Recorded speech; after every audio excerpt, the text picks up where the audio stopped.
الحمد لله نحمده ونستعينه ونستغفره ونؤمن به ونتوكل عليه ونعوذ بالله من شرور أنفسنا ومن سيئات أعمالنا من يهده الله فلا مضل له ومن يضلل فلا هادي له وأشهد أن لا إله إلا الله وحده لا شريك له وأشهد أن محمدًا عبده ورسوله أما بعد فإن خير الحديث كتاب الله وخير الهدي هدي محمد صلى الله عليه وسلم وشر الأمور محدثاتها وكل محدثة بدعة وكل بدعة ضلالة وكل ضلالة في النار أما بعد فأعوذ بالله من الشيطان الرجيم وما آتاكم الرسول فخذوه وما نهاكم عنه فانتهوا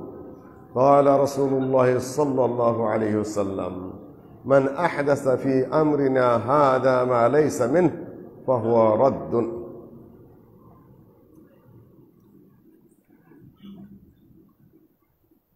রাজধানীর উপকণ্ঠে সাভার নামাবাজার কেন্দ্রীয় আহলে হাদিস জামে মসজিদে উপস্থিত সম্মানিত মুসলিয়ানগণ, যেহেতু সারা দেশব্যাপী আনুষ্ঠানিকভাবে খুব ঘটা করে বিভিন্নভাবে প্রাসঙ্গিকতায় বেদাতের মহড়া চলছে, সুতরাং আপনাদের সামনে বেদআ প্রসঙ্গে কিছু আলোচনা উপস্থাপন করব। যদিও বিষয়টা রিপিটেড বারবার পুনরাবৃত্ত হয়, জরুরি বিষয় সময় মতো খেয়াল করে দেওয়ার বিধান কোরআনে কারিমে রয়েছে। যাক্কির ফাইন্না যিকরা তানফাউল মুমিনিন, তুমি খেয়াল করে দাও, খেয়াল করে দিলে মুমিনদের উপকারে লাগবে। সম্মানিত উপস্থিতি, আপনারা নিশ্চয়ই জানেন আজকে সরকারি ছুটি। গতকাল রাত নিসফে শাবান মাসের মধ্যম, অর্থাৎ দিনের 14 রাতের 15, আজকে সেই দিন চলছে। সারা দেশে রাত্রে অনেক ইবাদত বন্দেগী হয়েছে। ইবাদত তার পাশাপাশি চলে বেদাত। দুটা জিনিস মনে রাখবেন, ইবাদত এবং বেদাত খুব পাশাপাশি চলে, খুব কাছাকাছি চলে। এই জন্য পার্থক্য সূচিত করে চলা সেটা মুমিনদের কর্তব্য এবং আলেমদের কর্তব্য। এই পার্থক্যটা ধরিয়ে দেওয়া। সুদ এবং ব্যবসা খুব কাছাকাছি চলে। কাফেররা বলতে ইন্নামাল বাইউ মিসলুর রিবা, বেচা কেনা এবং সুদ তো একই রকম, তাহলে এইটা হালাল হলে ওইটা হালাল হবে না কেন? ইবাদত এবং বেদাত খুব কাছাকাছি চলে, ইবাদতের নামেই বেদাত চলে, সুতরাং সেটাকে একটু পার্থক্য বুঝিয়ে দেওয়া কর্তব্য। আমি তো ইবাদতই করছি। সম্মানিত উপস্থিতি, বিয়ে আর জেনা লক্ষ্য একই, নারী পুরুষের মিলন। দুটার পার্থক্য কি? একটা হলো সাক্ষী আছে, ইজাব কবুল আছে, কালেমা পড়া, এটা বিয়ে। একটা সাক্ষী নাই, ইজাব নাই, কবুল নাই, ওলি নাই, ওটাই জেনা। এখন যদি বলে এই বিয়ের মিলন আর জেনার মিলনের পার্থক্য কি? দুটো তো একই। আমি বলব শরীয়তের বিধান, শরীয়তের বিধান মানলে হালাল, মানলেন না হারাম। শরীয়তের ভিত্তি আপনি ঠিক রেখেছেন, বৈধ ইবাদত হলো, ভিত্তি ঠিক রাখেন নাই, ইবাদত বেদায় রূপান্তরিত হয়ে গেল। কাজে এই বিষয়গুলো একটু বোঝার রয়েছে আমাদের। সম্মানিত উপস্থিতি, বেদআ কি জিনিস? বেদআ মানে হলো বাদা ইয়াবদাউ বিদআতান বিদআন। বাদা মানে নতুন সৃষ্টি করা, নতুন আমদানি করা, যা ছিল না এমন কিছু আপনার সামনে নিয়ে আসা, এমন কিছু উৎপাদন করা। এটার কয়েকটা দিক আছে। ফ্যান ছিল না, আবিষ্কার করলেন, এটা বেদাত, কিন্তু শরীয়তি বেদাত না, এটা হলো বৈজ্ঞানিক বেদাত। আমার এই আওয়াজটা বড় করার জন্য মাইক্রোফোন ছিল না আল্লাহ নবীর যুগে, পরে হয়েছে, এটা ইঞ্জিনিয়ারিং বেদাত, এটা বৈজ্ঞানিক বেদাত, এটা শরীয়তি বেদাত না। আপনার ওই যে ইলেকট্রনিক ঘড়ি আল্লাহ নবীর যুগে ছিল না, এখন চলছে, এটা শরীয়তি বেদাত না, এটা হলো কি বৈজ্ঞানিক বেদাত, ইঞ্জিনিয়ারিং বেদাত। শরীয়ত বৈজ্ঞানিকের যে বেদাত, ইঞ্জিনিয়ারিং যে বেদাত, তারপরে আপনার এগ্রিকালচারের যে বেদাত, এগুলা শরীয়তের বিষয় নয়। শরীয়তের বিষয় হলো আপনি সোয়াবের জন্য করছেন কিনা, আপনি ইবাদতের জন্য করছেন কিনা, আল্লাহর নৈকট্যের জন্য করছেন কিনা, অদৃশ্য কিছু ঘটছে এই নিয়ে আপনি করছেন কিনা। যখন ওই কাজটা করলেন তখন সেটা শরীয়ত যে বেদাত বলে সেই বেদাতে রূপান্তরিত হলো, নতুন আবিষ্কার আপনি করলেন। একটু ধীরে মাথায় তুলে নিয়ে যান আপনারা। আলা গায়রি মিসালিন সাবিক, অতীতে কোনো নিদর্শন নাই, আল্লাহর নবী করেন নাই।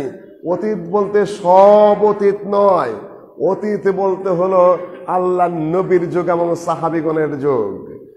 তাবেঈগণের যুগ হলেও খুব সীমিত সংখ্যক, ওয়াল্লাযীনা তাবাউহুম বিইহসানিন, যারা সাহাবীগণকে একান্তভাবে অনুসরণ করেছেন, সেই তাবেঈগণের কিছু সংখ্যক তারা হলেন অনুকরণীয়। খায়রুন নাসি কারনি সুম্মাল্লাযীনা ইয়ালুনহুম সুম্মাল্লাযীনা ইয়ালুনহুম, অতীতের সবাই আমাদের অনুকরণীয় আদর্শ নয়।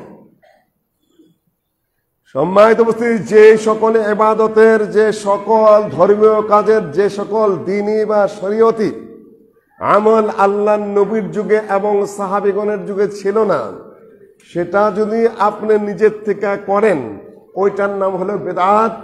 ইহদাসু আমালিন আও আমালু আমালিন লাইসা লাহু মিসালুন সাবিক, যার অতীতে অর্থাৎ আল্লাহর নবীর যুগে এবং সাহাবীগণের যুগে যার কোনো নজির নাই, দৃষ্টান্ত নাই, এমন কিছু যদি আপনি করেন, সেইটার নামে হলো বেদাত।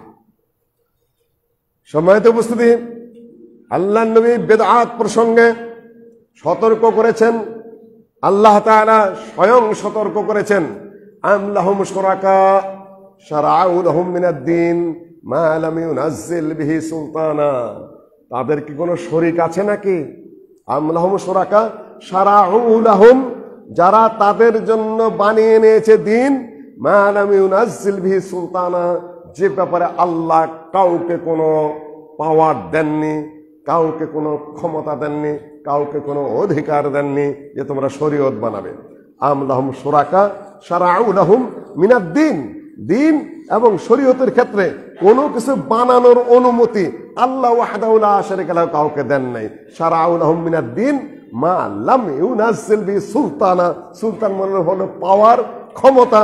আল্লাহ দিন এবং শরীয়ত বানানের, আবিষ্কার করার, নতুন করে সূচনা করার কোনো পাওয়ার বা ক্ষমতা কাউকে দেন নাই, একমাত্র নবী মুহাম্মদ ছাড়া।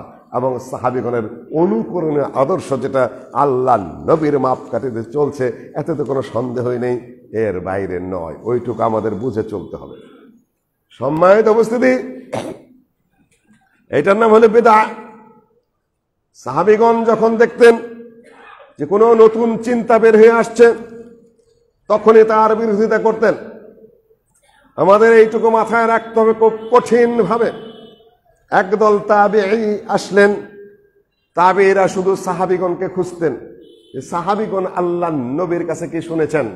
নিজেরা সহজে ফতোয়ার দায়িত্ব নিতেন না। এখন তো ঘরে ঘরে মুফতি, তাই না? আলোচনাটা আমি মাঝে মধ্যে করি। হাদিসে এসেছে কিয়ামতের আলামতের একটি হলো ওয়ায়াকসুলুল জাহাল ওয়ায়াকিল্লুল ইলম, এলেম কমে যাবে, শরীয়তের জ্ঞান কমে যাবে, দ্বীনের এলেম কমে যাবে, এবং ইয়াকসুলুল জাহাল, মূর্খতা এবং অজ্ঞতা বেড়ে যাবে। আপনারা এখন প্রশ্ন করবেন যে এই যে বহুত বিজ্ঞাপন পোস্টার গ্রামে গ্রামে শহরে শহরে প্রতি জায়গায় দেখছি মুফতি, মুফাসসির ইত্যাদি, আর আপনি বলছেন যে আল্লাহর নবী বলেছেন যে এলেম কমে যাবে, জ্ঞান কমে যাবে, মূর্খতা বেড়ে যাবে। হাদিস তো সোহেল বুখারীতে, এটা কিতাবুল এটা এই এলেম কমে যাবে, সোহেল বুখারীতে হাদিস। তাহলে এত মুফতি এত মুফাসসির কোথা থেকে? আল্লাহর নবীর কথা সত্য না এই পোস্টার আর বিজ্ঞাপনের কথা সত্য? এইটাই বোঝাচ্ছে যে মূর্খতা কতটা বেড়ে গেছে। মুফাসসির এবং মুফতির পার্থক্য উম্মত ভুলে গেছে। কে মুফাসসির আর কে মুফতি? সৌদি আরবের মতো একটা দেশে 2-3 জন মুফতি, আর বাংলাদেশের ঘরে ঘরে মুফতি। বাংলাদেশের ঘরে ঘরে মুফতি, এটাই বোঝা যাচ্ছে কিয়ামতের সুস্পষ্ট আলামত। এত ওয়াজ মাহফিলে এত মুফতি আর এত মুফাসসির, এটাও কিয়ামতের আলামত। কেন মানুষ ভুলেই গেছে মুফাসসির কাকে বলে আর মুফতি কাকে বলে। পথে ঘাটে মূর্খরা দাপাদাপি করে বেড়াচ্ছে, এটা স্পষ্ট কিয়ামতের আলামত। আমি উল্টা কথা বলে দিয়ে গেলাম, এবং এই উল্টাটাই সত্য। আল্লাহর নবী বলেছেন মূর্খতা বেড়ে যাবে, আর একদিন কমপক্ষে 2-4-500 মুফতি 500 মাঠে বক্তৃতা করছে। কোনটা সত্য? এটা কিয়ামতের আলামত। জাহেলরা আলেমের অবস্থানে চলে গেছে, বেদিনরা দিনের অবস্থানে চলে গেছে, বেদাতকে শরীয়ত বানিয়ে নিয়েছে, বেদিনীকে দিন বানিয়ে নিয়েছে। এটা কিয়ামতের সুস্পষ্ট আলামত। আমরা হয়তো অনেকেই খুশি, তাই না? কি সুন্দর সুন্দর। না, খুশি হওয়ার কিছু নেই। সম্মানিত মুসলিয়ানগণ, বিদআহ আল্লাহ বলেছেন যে না, এই অনুমতি কাউকে দেওয়া হয় নাই। দিন এবং শরীয়ত বানানোর অনুমতি কাউকে দেওয়া হয় নাই। আল্লাহর নবী প্রতিটা খুতবাতে, অধিকাংশ খুতবাতে বলতেন, এই যে খুতবা আমরা পাঠ করি, আলহামদুলিল্লাহ নাহমাদুহু ওয়া নাস্তাঈনুহু ওয়া নাস্তাগফিরুহু ওয়া নু'মিনু বিহি ওয়া নাতাওয়াক্কালু আলাইহি ওয়া নাউযু বিল্লাহি মিন শুরুরি আনফুসিনা ওয়া মিন সাইয়্যাতি আ'মালিনা মান ইয়াহদিহিল্লাহু ফালা মুদিল্লা লাহু ওয়া মান ইউদ্লিল ফালা হাদিয়া লাহু ওয়া আশহাদু আল লা ইলাহা ইল্লাল্লাহু ওয়াহদাহু লা শারীকা লাহু ওয়া আশহাদু আন্না মুহাম্মাদান আবদুহু ওয়া রাসূলুহু। আম্মা বা'দ, এরপরে শোনো। আম্মা বাদ মানে কি? অতঃপর বলছি। এইটুকু তো আমি আল্লাহর প্রশংসা করলাম। আম্মা বাদ মানে হলো অতঃপর তোমরা শোনো, অতঃপর মনোযোগ দাও। আরবি তো বিষয়টা দৃষ্টি আকর্ষণ করা। আম্মা বাদ ফাইন্না, আম্মার পরে ফা আসবে। আম্মা বাদ ফাইন্না, যত জায়গায় আম্মা আসবে আরবিতে, তারপর আবার ফা দেয়া শুরু করতে হবে। আম্মা বা'দু ফাইন্না, আর কারণ হলো দৃষ্টি আকর্ষণটা আরো বেশি করে অক্ষর একটা বাড়িয়ে দেওয়া হয়েছে। ফাইন্না খায়রাল হাদিসি কিতাবুল্লাহ, উৎকৃষ্ট কথা হলো আল্লাহর কিতাব। ফাইন্না খায়রাল হাদিসি কিতাবুল্লাহ ওয়া খায়রাল হাদি হাদি মুহাম্মাদিন সাল্লাল্লাহু আলাইহি ওয়াসাল্লাম, উৎকৃষ্ট আদর্শ, উত্তম নীতি, উত্তম পদ্ধতি হলো নবী মুহাম্মদ সাল্লাল্লাহু আলাইহি সাল্লামের নীতি, পদ্ধতি এবং আদর্শ। ওয়া শাররাল উমুরি মুহদাসাতুহা, সবচেয়ে নিকৃষ্ট, সবচেয়ে খারাপ, সবচেয়ে জঘন্য বিষয় হলো দ্বীন এবং শরীয়তের মধ্যে নতুন কিছু আবিষ্কার করা। খায়রুল উমুর হলো আল্লাহর কালাম আর রাসূলের পদ্ধতি। খায়রুল পথ, উত্তম পথ পদ্ধতি হলো আল্লাহর এবং তার রাসূলের। আর সবচেয়ে খারাপ কোনটা? মুহদাসাত, বেদাত, নতুন আবিষ্কার। ইবাদতের মধ্যে নতুন আবিষ্কার। সওয়াবের নিয়তে আপনি একটা বানায় বানায় কাজ করছেন। শাররুল উমুরি মুহদাসাতুহা ওয়া কুল্লু মুহদাসাতিন বিদআহ, যাই কিছু আপনি ইবাদতের নামে, সওয়াবের নামে, শরীয়তের নামে, দ্বীনের নামে, বুজুর্গের নামে আবিষ্কার করবেন, আমল করবেন, সেইটার নামে বিদআত। কুল্লু বিদআতিন দালালাহ, আর প্রত্যেক এই নতুন আবিষ্কার এবং আমল হলো কি পথভ্রষ্টতা, গোমরাহি, আশ্রয় চলে যাবে একেবারে, আপনি চলে গেলেন ভুল পথে। কুল্লু দালালাতিন ফিন্নার, পরিণতি কি? জাহান্নাম। পরিণতি কি? আগুন। আপনি জান্নাতের জন্য ইবাদত করছেন, কিন্তু ইবাদত না বেদাত আপনি পার্থক্য করেন নাই। ইবাদত করে আপনি জাহান্নামে যাচ্ছেন, কেননা ওটা তো ইবাদত না। ওটা আল্লাহ বলেন না ইবাদত, রাসূলও বলেন না ইবাদত। আপনি তো মনের সুখে করছেন সারা রাত জেগে জেগে, ভুল পদ্ধতিতে। ফিন্নার, ঠিকানা জাহান্নাম। আল্লাহ বলে দিচ্ছেন আমি কি করব। বিসমিল্লাহির রহমানির রহিম।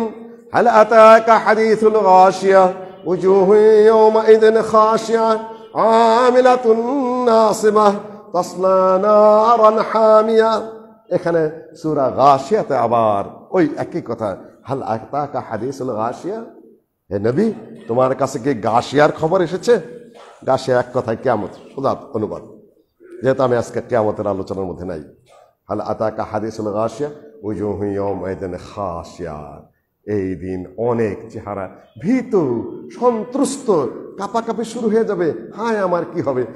আমিলাতুন নাসিবা, কাজ করতে করতে, আমল করতে করতে, ইবাদত করতে করতে হয়রান পেরেশান ছিল, ক্লিষ্ট হয়ে গেছে একেবারে। এই শীতের রাত্রে ঢিলাকুলো কান্দে নিয়ে যে কি না কি করেছে। মেহনত কম করে নাই, নামি দিন মেহনত। আমি নামরে বলছি না, সোজা সহজ হাদিসের পথে চলে আমল করেন, আল্লাহ কবুল করে নেবেন ইনশাআল্লাহ। আকল মন্দের জন্য ইশারাই যথেষ্ট। আমিলাতুন নাসিবা, আমল করতে করতে, কাজ করতে করতে, রাত জাগতে জাগতে, শীত পোহাইতে পোহাইতে, আপনার রৌদ্রের মধ্যে ঘুরতে ঘুরতে, মানুষের দ্বারে দ্বারে কথা বলতে বলতে, দাওয়াতি কাম করতে করতে, আপনি নফল সব করতে করতে নিজেকে হয়রান পেরেশান ক্লিষ্ট করে ফেলেছেন, গরমাক্ত হয়ে গেছেন। তাসলা নারান হামিয়া, আল্লাহ বলেন ও জাহান্নামে যাবে। আমি কিছু বলছি না, আল্লাহ নবী আগে বললেন কুল্লু দালালাতিন কুল্লু মুহদাসাতিন বিদআ ওয়া কুল্লু বিদআতিন দালালা ওয়া কুল্লু দালালাতিন ফিন্নার। আল্লাহ নবী বলে দিলেন, এখানে আল্লাহ স্বয়ং বলে দিচ্ছেন, বহুত আয়াতে এগুলা রয়ে গেছে। ইয়াউমা তাবিয়াদ্দু উজুহ ওয়া তাসওয়াদ্দু উজুহ, এই দিন অনেক চেহারা উজ্জ্বল হবে, অনেক চেহারা কালো হয়ে যাবে। ইমাম ইবনে কাসির এটা তাফসীর করেছেন, বহুত বেদাতীদের চেহারা কালো হয়ে যাবে। এত আমল করে এসেছি, এত কাজ করে আসলাম, হায় হায় এখন কি কিছুই তো আমার যুক্ত হয় নাই, বরঞ্চ মাইনাস পয়েন্টে যোগ হয়েছে, বাতিল হয়ে গেছে। ওইটুকু না করলেও বাঁচতে পারতাম। যেরকম এই যে এখন পরীক্ষা চলছে, ভর্তি পরীক্ষা, ছাত্র মনের সুখে খালি টিক দিয়ে এসেছে, মনের সুখে টিক দিয়ে এসেছে, দেখে যে যোগের জায়গায় মেলা কম পড়ে গেছে। আমি তো ঠিকই চিহ্ন দিয়েছিলাম, নাম্বার গেল কই।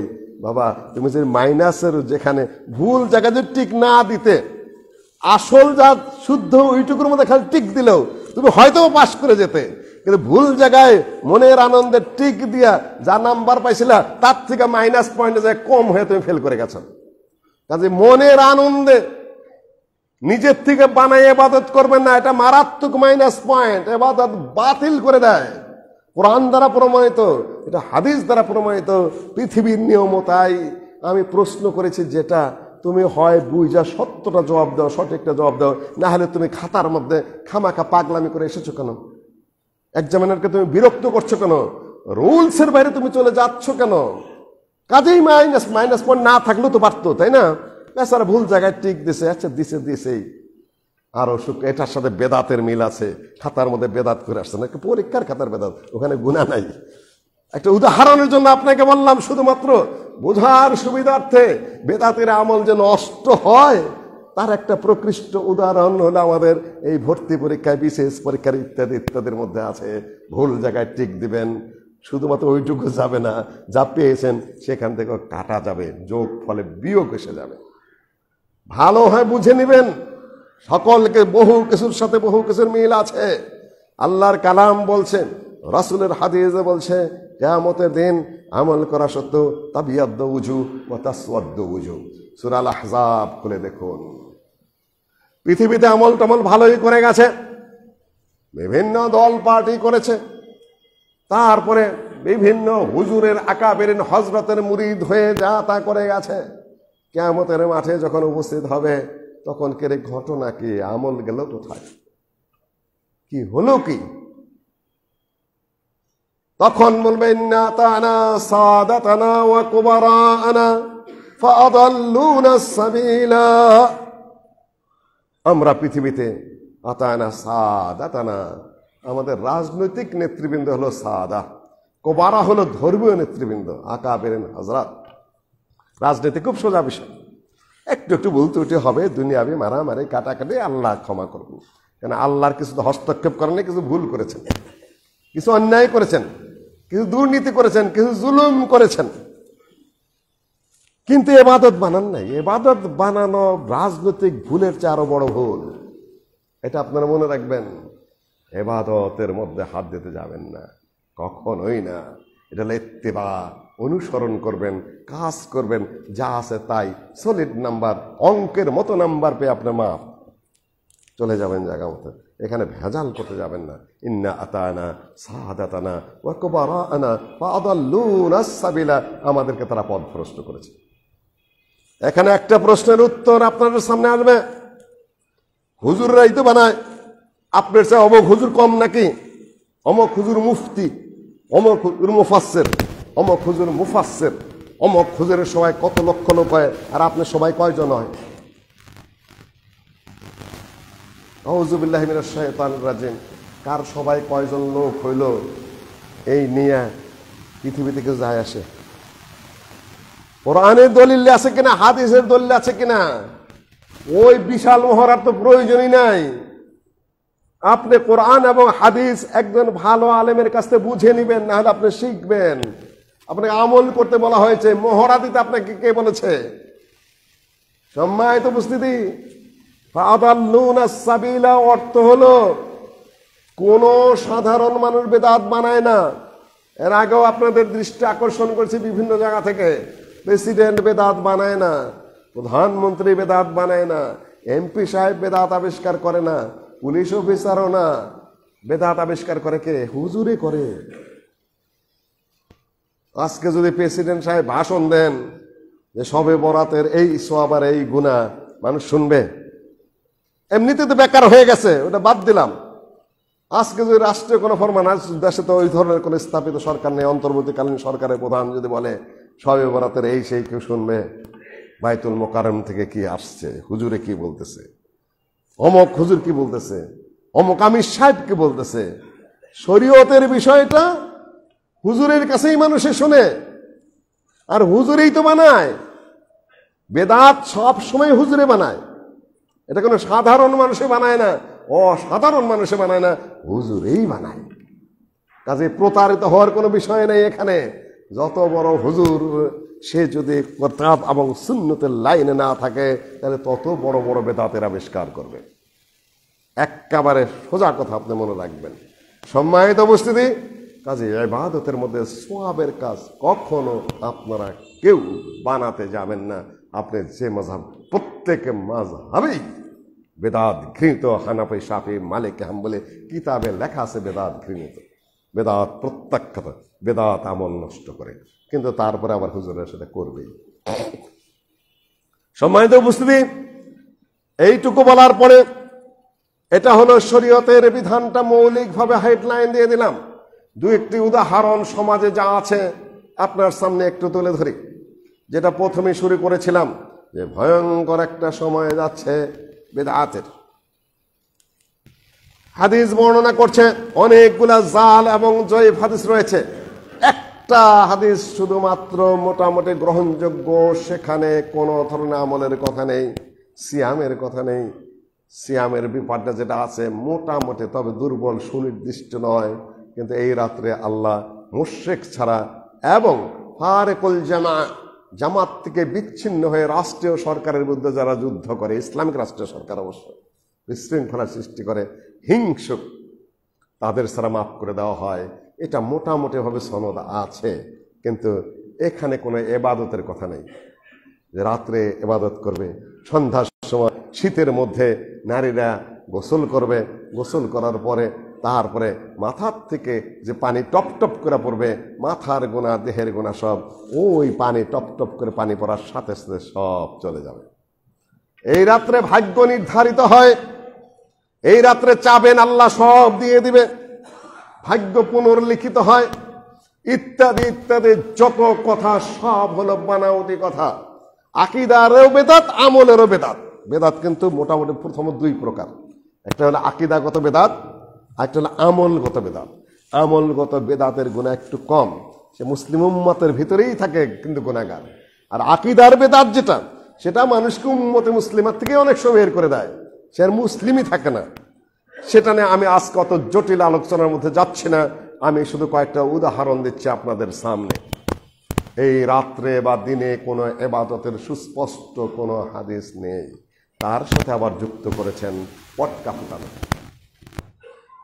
বর্তমান সরকারকে ধন্যবাদ দেব, 31st নাইটে, যেটা পাশ্চাত্যের জঘন্যতম একটা বিষয়, কিন্তু তারা ঘরে ঘরে পটকা ফুটায় না।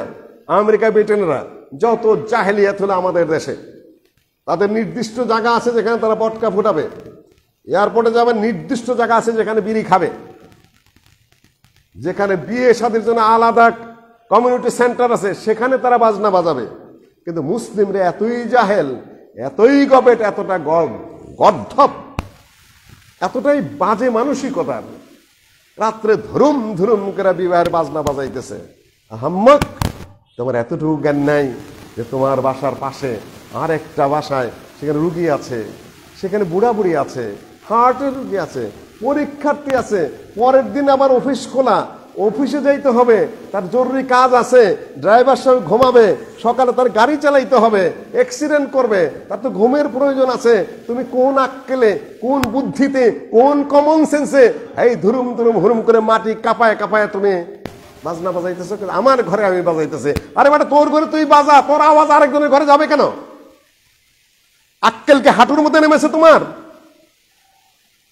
কমন সেন্স বিলোপ হয়েছে। হারাম তো একদিকে, শরীয়তি নাজায়েজ তো আছেই, আর পাপ মানুষকে কষ্ট দেওয়া। আমার বাসার পাশে দারোয়ান ওই আওয়াজে হার্ট অ্যাটাক করে মারা গেছে কয়েকদিন আগে। একটু বিবেচনার সৃষ্টি করো। ব্রিটেন আমেরিকাতে পাপাচার হয় কিন্তু নির্দিষ্ট জায়গা আছে। ঘরের পাশে আরেকজনের যে চিৎকারও আসে, যদি পুলিশ খবর দেয়, পুলিশ সাথে সাথে চলে এসে অ্যারেস্ট করে নিয়ে যাবে। তোমার টিভির আওয়াজ আরেকজনের ঘরে যাচ্ছে, তুমি চিৎকার পাচ্ছ রাত 12টা না 1টা, তোমার খবর নেই, তুমি ভ্যাও ভ্যাও করতেই আছো। মানুষকে ঘুমাতে দাও, পথের কুকুরও ঘুমায়, তুমি মানুষের চিৎকার পারো। আরেকজনের পড়শির কি অবস্থা হচ্ছে তুমি বুঝতো না? আজকে আমি পড়শি নিয়ে আলোচনা করছি না, কিছু মনে করো না। সংশোধন হতে চেষ্টা করো, ভদ্র হতে চেষ্টা করো। খালি কাপড় চোপড় পোশাক পরিচ্ছদ গাড়ি থাকলেই ভদ্রতা নয়। ভদ্রতা তোমার আচরণে, তোমার চাল চলনে। তুমি সিঁড়ি দিয়ে উঠতেই বোঝা যাবে যে কোন মাপের ভদ্রলোক। খটখট ঠক ঠক ঠক ঠক করে করে উঠতেছ, 3 তলা 4 তলা পর্যন্ত আওয়াজ হচ্ছে, তুমি ভদ্রতা এখনো শেখো নাই। আমি বলছি না খুব উঁচু মানের খারাপ ভদ্রলোক, তা বলছি না আমি। তুমি এখনো পর্যন্ত সিঁড়ি দিয়ে কিভাবে উঠতে হবে এটাও শেখো নাই। আজকে এটা আমার আলোচনার বিষয় নয়, অন্যদিন ইনশাআল্লাহ প্র্যাকটিক্যালি আদব আখলাক নিয়ে যেদিন কথা বলবো। হাদিসের কেতাবগুলা কেতাবুল আদবে ভরা, আমাদের ওগুলা আমরা খেয়াল করি না, আসলে একটু কঠিন হয়ে গেল, আসলে আমরা খেয়াল করি না। এই যে সাউন্ড পলিউশন, এই যে আপনার সাউন্ড পলিউশন একদিকে, এয়ার পলিউশন, আওয়াজগুলা কানের মধ্যে তীরের মতো ঢুকে। এই যে আপনার হাইড্রোলিক লাগায় রাখছেন প্রত্যেক গাড়ির মধ্যে, প্যাঁ প্যাঁ করে বাজাইছে, দেখতেছেন আপনি ওখানে সিগন্যাল পড়ে আছে লাল, যাবে না গাড়ি, তাহলে আপনি কেন প্যাঁ প্যাঁ করে বাজাইতেছেন? আপনি কি ব্যাককেল নাকি? মনের আনন্দে বাজাইতেছেন? এটা হলো সাউন্ড পলিউশন, ব্রেন নষ্ট করে, হার্ট নষ্ট করে মানুষের। আর এই যে পটকা ফুটানোর কারণে যে ধুমাগুলা ছড়ে, এমনিতে সীসায় ভরে গেছে আবহাওয়া বাতাস। এই যে ঢাকা শহরের যে আবহাওয়া, এখানে মানুষ বসবাস করার যোগ্য নাই, সেখানে আবার পাইকারি হারে পটকা ফুটাইতেছে। কোন উপলক্ষে? সে এই পাশ্চাত্যের 31st নাইট, আবার এই সবে বরাতের মধ্যে এটা এসে যুক্ত হয়েছে। পটকা ফুটায় ভাগ্য বদলাবে। মসজিদের ইমামদের জোরালো খুতবা দেওয়া উচিত, গার্জেনদের এভাবে দৃষ্টি আকর্ষণ করা দরকার, ভাড়াইটারদেরকে বলে দেওয়া দরকার যে আমার ঘরে যদি পটকা ফুটে বা আশপাশে ফুটে, আমি আপনাকে সামনের মাসে না করে দেবো, এই বাসায় থাকতে পারবেন না। কিছু নিয়ম শৃঙ্খলার মধ্যে দেখবেন যে আস্তে আস্তে বন্ধ হবে। সরকারকে ধন্যবাদ দিব, 31st নাইটের আগেই সরকার ঘোষণা দিয়ে দিয়েছিল আপনার এগুলা ফুটাবেন না, কিছুটা কমেছে। আর 2-1 বছর যদি সরকারি ভাবে একটা নিষেধাজ্ঞা আছে, আলেমারও যদি সতর্ক হয়, বাসার বাড়িওয়ালাও যদি সতর্ক হয়, স্থানীয় নেতৃবৃন্দ যদি সতর্ক হয়, তাহলে এই আযাব থেকে আল্লাহ ইনশাআল্লাহ রক্ষা করবেন। সম্মানিত উপস্থিতি, প্রাসঙ্গিক কথা বলে গেলাম আপনার কাছে। আবার রাত্রে কবর জিয়ারত, এই রাত্রে কবর জিয়ারত যাচ্ছে দৌড়ে দৌড়ে কবরে। সম্মানিত উপস্থিতি, এই যে সময়টা নির্ধারণ করলেন, কবর জিয়ারত ভালো কাজ। যার বাবা মা মারা গেছে তার বড় কর্তব্যের মধ্যে একটা কর্তব্য হলো বাবা মার কবর জিয়ারত করা, কবরের কাছে যাওয়া, বাবা মার জন্য কান্দা কাটা দোয়া করা, আল্লাহ তুমি গুনাহ মাফ করো।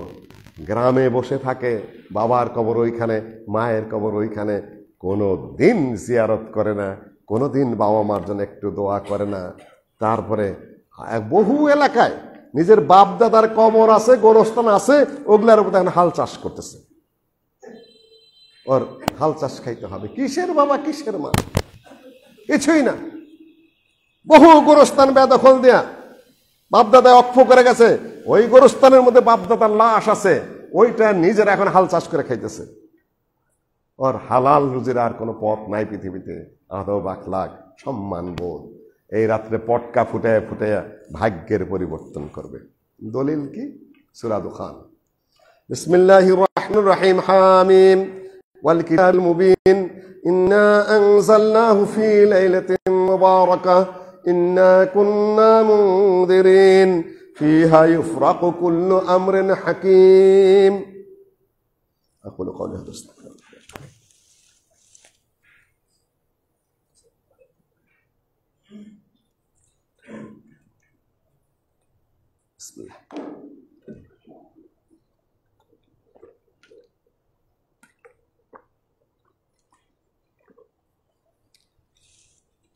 সূরা দুখান। হামিম। আল্লাহ ভালো জানেন এই হার অর্থ কি, মিমের অর্থ কি। আল্লাহ নবীও তাফসির করেন নেই, আল্লাহ করেন নেই, সুতরাং আমরা বাহুল্য তাফসির করতে যাব না। হার অক্ষরের মান কত, মিম অক্ষরের মান কত, কাফের মান কত, এইটাকে সংখ্যাবাচক তাফসির বাহুল্য কথা, বাজে কথা। আপনাকে সংখ্যা দিয়ে তাফসির করতে কে বলেছে? বিসমিল্লাহির রহমানির রহিম মানে 786, এটা আরেক জঘন্যতম বেদাত।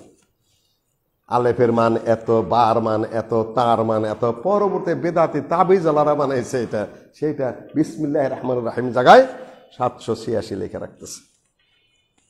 খুবই নিকৃষ্ট নিম্নমানের বেদাত। আর সংখ্যাবাচক তফসির যেগুলা, এই আয়াতের মান এত, এই সংখ্যা এত, এই হিসাবে এই হয় সেই হয়, বাহুল্য বেদাতি তাফসির এগুলা। আপনি কোরআনের তাফসির কোরআন দিয়ে করবেন, না হলে হাদিস দিয়ে করবেন, না হলে কি হাদিস দিয়েই করতে কোরআনের সাথে সাথে।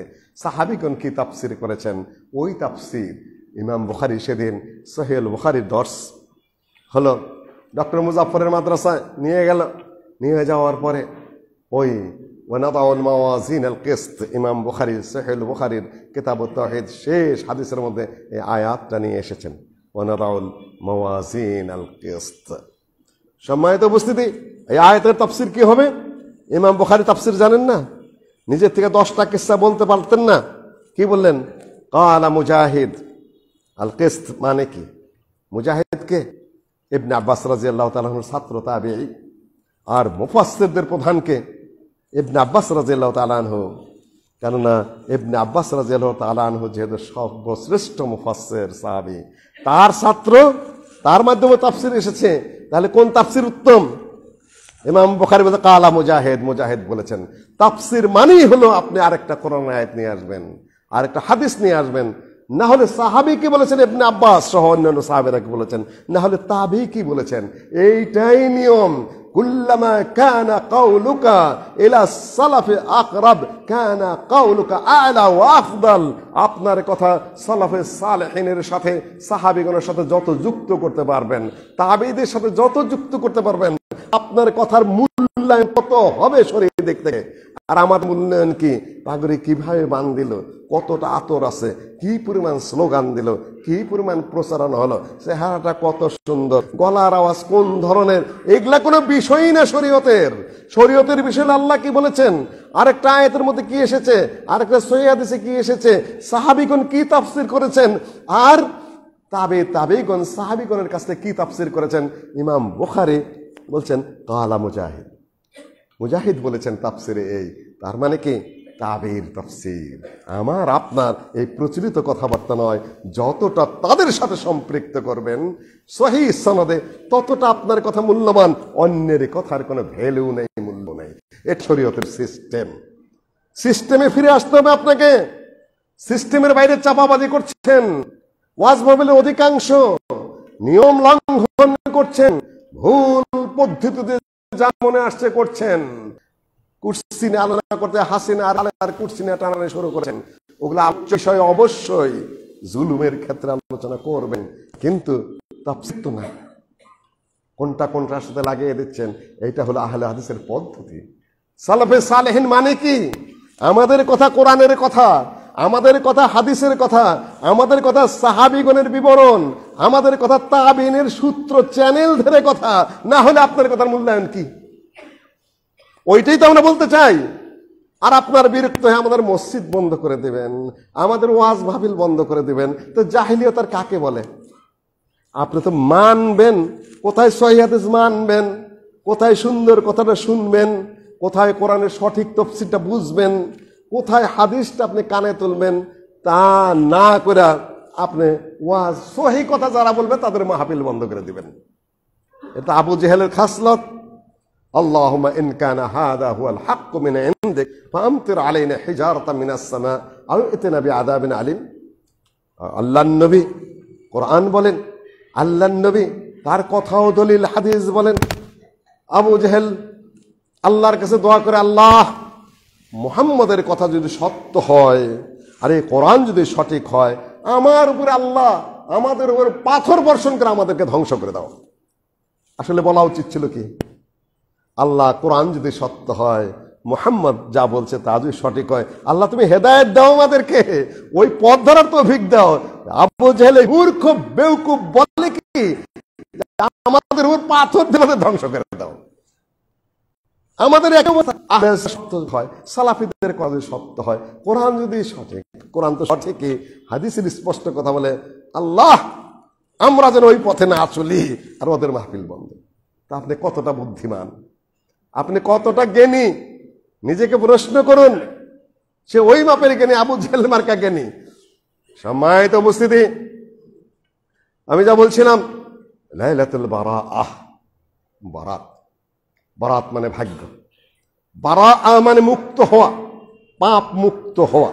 নামটা দিয়েছে বারাআহ, মানে পাপের থেকে গুনাহ থেকে মুক্ত হয়ে যাবে। বারাত মানে হলো ভাগ্য। বারাআহ আরবি শব্দ, বারাত হলো ফার্সি শব্দ ভাগ্য। নামই দিয়েছে ভাগ্য রজনী। কোরআনে কারীমের আয়াত দিয়ে দলিল দিচ্ছে, হামিম ওয়াল কিতাবিল মুবিন। হামিম, হামিম নিয়ে একটু তাফসীরের দিকে চলে গিয়েছিলাম। ওয়াল কিতাবিল মুবিন, এই প্রকাশ্য কিতাবের কসম। প্রকাশ্য কিতাব কেন বলা হয়েছে? আল্লাহর কালামের মধ্যে কোনো দ্বৈততা নাই, সব বিরোধিতা নাই, কোনো ধরনের দুর্বোধ্যতা নাই। আল্লাহ কয়জন? এক আল্লাহর মধ্যে কয় আল্লাহ আছে, তাই না? হোলি গড আছে, হোলি স্পিরিট আছে, হোলি সান আছে। একই আল্লাহর মধ্যে তিন আল্লাহ আছে, তাহলে একটার মধ্যে তিনটা থাকলে কার অবস্থান কি? এই নিয়ে খ্রিস্টান জগৎ কয়েকশো বছর বাহাস করছে আর মারামারি করছে, কয়েকশো বছর। হিন্দুদের ধর্মের কোনো ঠিকই নাই। রামায়ণই নাকি প্রায় 80টা। কোন রামায়ণ মানবে? রামায়ণের যদি সত্য যুগে, যদি ত্রেতা যুগে জন্মগ্রহণ করে থাকে, 8 লক্ষ বছর আগে হবে। 8 লক্ষ বছর আগে মানুষের জন্মই হয় নাই। আদমই এসেছেন মাত্র 8000 বছর আগে। তা 8 লক্ষ বছর আগে যে রাম আসলো, সে কে? কিছুই না, পুরাটাই ভুয়া, ঐতিহাসিক ভাবে ভুয়া, বাস্তবেও ভুয়া। আজকে আমি ওটা নিয়ে আর আলোচনা করছি না।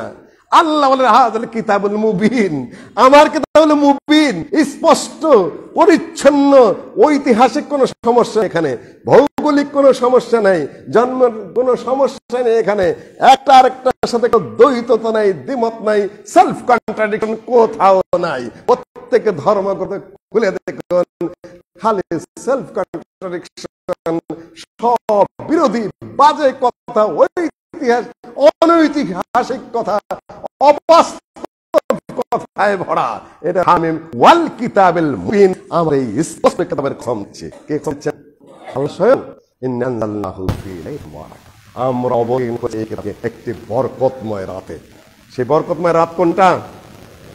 ইন্না আনজালনাহু ফি লাইলাতিল কদর, লাইলাতুল কদর খায়রুম মিন আলফি শাহর, তানাজ্জালুল মালায়েকাতু ওয়ার রূহ।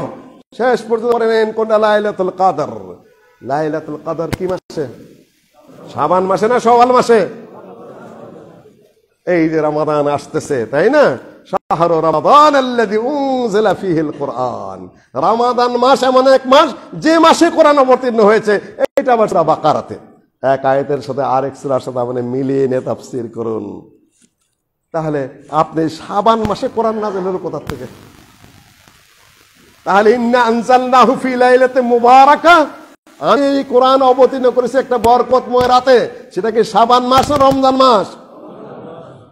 শাবানের 15 তারিখ না লাইলাতুল কদর রমাদানের? দেখুন কোথাকার কথা কোথায় নিয়ে এসেছে বেদাতীরা। ফি লাইলাতিন ওয়াইন্না কুন্না মুনদিরিন ফিহা ইউফরাকু কুল্লু আমরিন হাকিম। সুনির্ধারিত সুস্পষ্ট সিদ্ধান্তগুলো এই রাতে বন্টিত হয়। সেটা কোন রাত? লাইলাতুল কদর। সেটা কিভাবে নিয়ে এসেছে এখানে? ইমাম ইবনে কাসির বলেছেন, যারা এই আয়াত দ্বারা প্রমাণ করতে চায় লাইলাতুন নিসফি মিন শাবান, শাবান মাসের মধ্যরাত্রি, ফাকাদ আবআদান নাজআহ, সে ব্যক্তি তার এই ঘাসের জায়গা যেখানে আছে, আরবের মানুষ এই ছাগল চড়ায়, উট চড়ায়, দুম্বা চড়ায়, তাই না? সে মরুভূমিতে ঘুরে যেখানে একটু মরুদ্যান আছে ওইখানে ছাগল উট নিয়ে যায়। ইবনে কাসির বলেন, যে ব্যক্তি বলতে চায় যে এই লাইলাতুল মুবারাকাতে শাবান মাসের মধ্যে, সে ব্যক্তি তার এই গরু ঘোড়া ছাগল দুম্বা ওই বাদ দিয়ে মরুভূমিতে নিয়ে গেছে। ভাষাটা আমি ইবনে কাসিরের তাফসীর ইবনে কাসির খুলে ফাঁকা আলাদা দূরে দিয়ে গেছে, ঘাসের গাছ বাদ দিয়ে একেবারে শূন্য মরুভূমিতে নিয়ে গেছে তাফসীর করতে করতে। ইমাম কুরতুবী আলোচনা করেছেন, তা আপনি কোথা থেকে এই ভুয়া অবাস্তব কথাবার্তা নিয়ে আসেন যে এই রাত ভাগ্য রজনী, এই রাত্রে খুব করে হাত তুলবেন আর কান দেবেন, হাত তুলবেন কান দেবেন সব রাত্রেই করেন। সম্মানিত উপস্থিতি, বাকিগুলা অধিকাংশই জাল এবং যায়িফ। যা আছে একটু সেটার দিকে আমি ইশারা করেছি। এই হলো হাদিস নিয়ে আসছি, তিরমিজির হাদিস। নবী সাল্লাল্লাহু আলাইহি ওয়াসাল্লাম আমাদের মা আয়েশা রাদিয়াল্লাহু তাআলা আনহার গৃহে সেদিন রয়েছেন। হঠাৎ করে আয়েশা রাদিয়াল্লাহু তাআলা আনহা নবী সাল্লাল্লাহু আলাইহি ওয়াসাল্লামকে বিছানায় পাচ্ছেন না।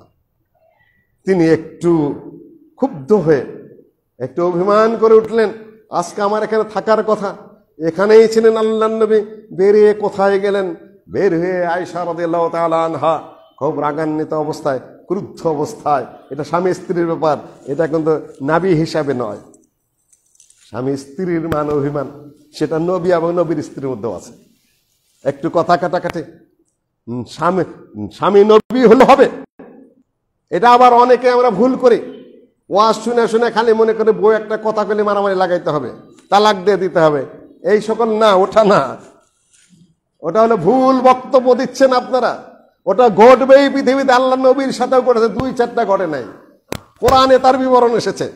আজকে আমি সে আলোচনা করছি না, এগুলা মহিলারা করবেই কম ও বেশি, এটা আমাদের মাদের মধ্যে, আমাদের বোনদের মধ্যে আল্লাহ দিয়ে দিয়েছেন, আপনাকে ওইভাবেই ট্রিট করতে হবে, এত বেশি উত্তেজিত ক্ষিপ্ত হওয়া যাবে না। আয়েশা রাদিয়াল্লাহু তাআলা আনহা চলে গেলেন বাকিউল গারকাত, জান্নাতুল বাকি কিন্তু নাম না। বাকিউল গারকাতে যায় দেখলেন যে আল্লাহর নবী সেখানে দোয়া করছেন। আয়েশা রাদিয়াল্লাহু তাআলা আনহাকে দেখেই আল্লাহর নবী বললেন, আয়েশা তুমি কি মনে করেছো যে আল্লাহ এবং আল্লাহর রাসূল তোমার উপর জুলুম করছেন? অর্থাৎ আল্লাহর নির্দেশ ছাড়া আল্লাহ নবী কোনো কাজ করেন না, আমি তোমার উপর জুলুম করবো তুমি মনে করেছো? আজকে তোমার ওখানে থাকার কথা, আমি তোমার অন্য কোনো সতীনের ঘরে গেছে, এটা তুমি মনে করেছো? কথার বিরোধিতা পাবেন, স্ববিরোধিতা পাবেন। আজকের রাত্রে এত সংখ্যক মানুষকে ক্ষমা করে দেওয়া হয়, কালব গোত্রের যত দুম্বা আছে, যত ছাগল আছে, সেই ছাগল বা দুম্বা গুলার গায়ে যত লোম আছে, অত পরিমাণ মানুষের গুনাহ ক্ষমা করে দেওয়া হয়। লা হাওলা ওয়ালা কুওয়াতা ইল্লা বিল্লাহ, ওরা সুবহানাল্লাহ পড়বে, আপনি ইন্না লিল্লাহি নাউযুবিল্লাহ যাপন পড়েন, কিন্তু তিরমিজিতে বিবরণটা আছে। এইটুকুই বর্ণনা করে চলেছেন, কিন্তু এর নিচে ইমাম তিরমিজি উল্লেখ করেছেন সাআলতু মুহাম্মাদান, আমি মুহাম্মদকে জিজ্ঞাসা করেছি। এই মুহাম্মদকে? ইমাম বুখারী। দুইজনে একই যুগের। ইমাম তিরমিজি কম হাফেজ না, কিন্তু তারপর ওস্তাদ মেনে চলে। ইমাম তিরমিজি শরীফে বহু জায়গায় মুহাম্মাদান সালতু মুহাম্মাদান সালতু মুহাম্মাদান, আমি যখন এই হাদিসের ব্যাপারে বোঝার চেষ্টা করেছি হাদিসটাকে জয়ীফ কিনা, কোনো রাভির মধ্যে কোনো সমস্যা আছে কিনা ইত্যাদি ইত্যাদি বুঝতে গেলেই আমি ইমাম বুখারীকে জিজ্ঞাসা করতাম। আর এখন তো সবাই মুফতি, না? আহলেসের মতো আরো সমস্যা, খালি চেঁচামেচি করতে পারলে হয় একটু শুরু করে দেয়, এখন তো ফতোয়া দেওয়া শুরু করে দিয়েছে। আউযু বিল্লাহি মিনাশ শাইতানির রাজিম। সৌদি আরবের শেখ বিন বাজের উপস্থিতিতে শেখ ওসাইমিন ফতোয়া দেন না, শেখ ওসাইমিনের উপস্থিতিতে তার পরবর্তী যারা তারা না, শেখ মওজুদ। আর এখন পোলাপানে গলা ডিঙ্গে যায় আগে আগে ফতোয়া দেয়। ফতোয়া দেওয়ার ওয়াজ করা এক বিষয় নাকি? সবাই ফতোয়া দিতে পারে পৃথিবীতে। এটা সতর্ক হয়ে যাও ছেলেপেলেরা। এখন দেখছি সবাই ফতোয়া দেয়, কি যে বলতেছে আল্লাহ ভালো জানে। তোমার জন্য বলা বৈধ নয়, তোমার কাছে ডাক্তারের সার্টিফিকেট নাই, তুমি খালি এমবিবিএস হলেও তাকে প্রেসক্রিপশন দিতে দেওয়া হয় না। এখন সিনিয়র ডাক্তারের লাগে তারা আরো। ফতোয়ার ক্ষেত্রে বলছি, অন্য দাওয়াতি ক্ষেত্রে আমি বলছি না, কোরআন হাদিসের বিবরণের ক্ষেত্রে আমি বলছি না, ওগুলা করবেন, কিন্তু ফতোয়া নো। এটা খুব হাই লেভেলের সর্বোচ্চ আলেমের কাজ। এখন গ্রামে গঞ্জে যে লেখাপড়া জানুক না জানুক পাবলিকেও কাগজ দিতেছে, ধুম ধুম করে ফতোয়া দেওয়া যাইতেছে। সম্মানিত উপস্থিতি, ইমাম তিরমিজি বলছেন আমি মুহাম্মদকে ইমাম বুখারীকে জিজ্ঞাসা করেছি। ইমাম মুসলিমও বলেছেন আমি বুখারীকে জিজ্ঞাসা করেছি। কাফফারাতুল মাজলিস দোয়া যেটা, সুবহানাকা আল্লাহুম্মা ওয়া বিহামদিকা আশহাদু আল লা ইলাহা ইল্লা আনতা আস্তাগফিরুকা ওয়া আতুবু ইলাইক। ইমাম মুসলিম বলেন যে আমি যখন ইমাম বুখারীর কাছে আমার এই সনদটা উল্লেখ করে বললাম এই হাদিসটা কতই না সুন্দর, ইমাম বুখারী কানে কানে বললেন, মুসলিম তুমি তো বলতে সুন্দর, কিন্তু এখানে সনদে কাটা আছে মালুল। ইমাম মুসলিম কেঁপে উঠেছেন তখন, হায় হায় আমি এই রোগ ধরতে পারি নাই, কোন জায়গায় ইমাম বুখারী অন্য সনদ যেহেতু শুদ্ধ, তোমায় আর এটা নিয়ে কথা বল না। ওস্তুর মাসাতাহুল্লাহ। যখন ইমাম মুসলিম যখন বারবার বলা শুরু করলেন, তখন ইমাম মুসলিম যে হাদিসের সনদটা শুদ্ধ মনে করেছেন সেটাতে কোন গায়ে কাটা, ওইটা ইমাম বুখারী ধরাইয়া দিলেন। তারপরে বললেন যে দানি ওয়াকাব্বিলু রিজলাইক, আপনার পাটা একটু বাড়াইয়া দেন, কপালে না আপনার পায়ে চুমা দিতে চাই আমি। কত বড় ইমাম বুখারী! ইমাম মুসলিম স্বীকার করেন, ইমাম তিরমিজি বলেন, আর আমরা সবাই আল্লামা। আউযু বিল্লাহ। জাহেলাত যে বেড়ে গেছে, মূর্খতা যে বেড়ে গেছে, এটা তার আরেকটা প্রকৃষ্ট আলামত। কেউ দাওয়াতি কাজ করবেন বলে মুসলিম তুমি সব দরজা বন্ধ করে দিয়ে দিয়েছ, না না না, আমি দাওয়াতি কাজ করবেন, সহজ সরল কথা বলবেন, মাসালা মাসাইল যা প্রসিদ্ধ সেখানে আলোচনা করবেন, কিন্তু জটিল কিছু আসলে ফতোয়া না। সম্মানিত উপস্থিতি, আমি ইমাম তিরমিজি বলেন ইমাম বুখারীকে আমি জিজ্ঞাসা করলাম, ওই তিরমিজির মধ্যে আছে, তিনি বললেন জয়ীফ। কেন জয়ীফ? সনদের দুই জায়গায় কাটা আছে। তিরমিজি তুমি ভালো করে খেয়াল করে দেখো, এই জায়গায় কাটা আছে, এই জায়গায় কাটা আছে। উনি ওনাকে দেখেন নাই, এই রাবি যার কাছ থেকে বর্ণনা করেছে তার সাথে তার দেখা হয় নাই, এই রাবি তার যিনি বর্ণনা করেছেন তার ওস্তাদের সাথে দেখা হয় নাই। সনদ তো দেখতে পরিষ্কারই দেখতে পাচ্ছ, মানুষে বলা বলি করছে, কিন্তু ইমাম তিরমিজি সেটা মেনে নিয়েছেন। ওই রেওয়ায়াতটুকু তো করলেন, কিন্তু ওই যে ত্রুটিটা যে বর্ণনা করে দিলেন, ওটা তো আপনি লুকায় ছাপায় যাচ্ছেন। আরো সমস্যা আছে। যদি আয়েশা রাদিয়াল্লাহু তাআলা আনহা মনে করে থাকেন যে আল্লাহর নবী তার কোন সতীনের ঘরে আছেন, তাই গোরস্থানে যাবেন না সতীনের ঘরে টোকা দিবেন? সতীনদের ঘরে টোকা দিবেন, গোরস্থানে যাবেন কি করতে এই রাত করে? একজন মহিলা মানুষ, প্রশ্নই ওঠে না। গোরস্থানে একেবারে দূর, কাছে না। এখন তো পথঘাট মদিনাকার সুন্দর করে টাইলস বিছিয়ে দিয়েছে, তখন তো উঁচা নিচা সরীসৃপে ভরা। ওখানে এই রাত করে একজন মহিলার ওই পর্যন্ত যাবেন, যদিও জ্যৈষ্ঠ রাত, সেটা অন্য বিষয়। সম্মানিত উপস্থিতি, কাজে এই হলো বিষয়। সামাজিক বেদাতগুলো এমন ভাবে ছড়ে পড়েছে। আজকে যেহেতু আমার টাইম শেষ, আমি আর উপমা উদাহরণ আপনাকে দিয়ে যেতে চাই না। এই কোরআন খতমের যে বেদাত, কবর জিয়ারতের যে বেদাত, এই দাওয়াত খাওয়ানোর বিভিন্ন ধরনের যে বেদাত ইত্যাদি ইত্যাদি, কবর জিয়ারতের যে বেদাত গুলা, ইত্যাদি 40 বেদাত, একাদশের বেদাত, কত প্রকারের বেদাত যে আমরা বানিয়েছি। শুধু একটা ভয় দেখে যাও আপনাদের কাছে, কিয়ামতের দিন নবী সাল্লাল্লাহু আলাইহি ওয়াসাল্লাম সবার আগে চলে যাবেন। আনা ফারাতুকুম আলাল হাউদ, আমি হাউদে কাউসারের ওখানে সবার আগে পৌঁছে যাব। লিডারকে আগে থাকতে হবে। আল্লাহ নবী সবসময় আগে থাকতেন। সমাজে কোনো বিপদ হয়েছে, সাহাবীগণ দৌড়িয়ে গেছেন, দৌড়িয়ে যায় দেখেন যে আল্লাহ নবী আগেই যায় উপস্থিত। হাদিস না সহিহ হাদিস। চিৎকার পারছে একটা বিপদ হয়েছে, সাহাবীগণ বলে আমরা দৌড়ে গেলাম দ্রুত গতিতে, যে দেখি যে আল্লাহ নবী আমাদের আগেই যায় উপস্থিত। আল্লাহ নবী পিছিয়ে পড়তেন না, যখন সে যুদ্ধের মাঠে আগে আগে, মানুষের বিপদে আপদে আগে আগে। ঠিক আল্লাহ নবী বলেছেন যে আমি কবর থেকে সবার আগে উঠব। আল্লাহ নবী আগে, জান্নাতের আল্লাহ নবী আগে যাবেন, সেটাও আল্লাহ নবী। আর বলছেন তোমাদের বিপদের দিনেও আমি আগে থাকবো, আমাকে পাবে।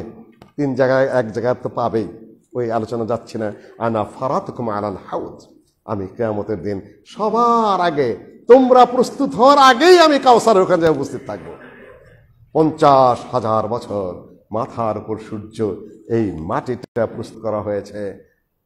তাপে পিপাসায় যখন মানুষ অস্থির, এক ফোঁটা পানির জন্য খুব কাতর হয়ে পড়বে। আল্লাহ নবী বললেন আমি সবার আগে হাউজে কাউসারে উপস্থিত থাকবো। কাহাদাদের নুজুম, লক্ষ লক্ষ তারকার মতো আমার এই পেয়ালাগুলা উজ্জ্বল হয়ে থাকবে, তার মধ্যে পানিও থাকবে। আহলা মিনাল আসাল ও আবিয়াদু মিনাল লাবান, দুধের চেতেও ধলা সাদা, মধুর চেতেও মিষ্টি সেই শরবত। আমার উম্মতকে আমি পানি পান করব। একবার যদি আমার হাত থেকে কেউ এই পেয়ালায় পানি পান করে, 50,000 বছরের কিয়ামতের মাঠে তার পানি পিপাসা হবে না।